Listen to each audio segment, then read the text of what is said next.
ప్రభునందు ప్రేమైన వాళ్ళారా, ప్రభువైన యేసుక్రీస్తు నామములో మీ అందరికీ శుభాభివందనములు.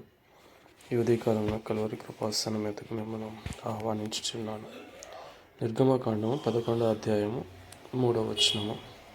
యెహోవా ప్రజల ఎడల ఐగుప్తీయులకు కటాక్షము కలుగు చేశాను.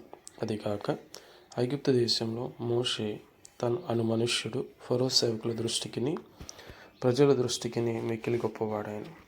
మోషే నరమాత్రుడు అయినప్పటికీ ఎప్పుడైతే తాను దేవుని చేతికి అప్పగించుకున్నాడో, దేవుడు ఏదైతే చేయమని ఆజ్ఞాపించాడో వాటన్నిటినీ కూడా ఫరో ఎదుటికి వెళ్ళి చేస్తూ తన ఘనమైన కార్యాలను, మహిమ కార్యాలను ఫరో ఎదుట కనపరుస్తూ వచ్చాడో, ఆ విషయాలన్నీ చూసిన ప్రజలందరికీ, ఫరో సేవకులందరికీ కూడా మిక్కిలి గొప్పవాడిగా అయ్యాడు. అదేవిధంగా మన జీవితంలో కూడా దేవుడు ఏదైతే మనకి సెలవిచ్చాడో వాటన్నిటినీ మన జ్ఞానం చొప్పున కాకుండా దేవుని ఆలోచన చొప్పున చేసుకుంటూ వెళ్తే మనలను మనుషుల దృష్టిలో గొప్పవాడిగా చేస్తాడు. ఆమేన్.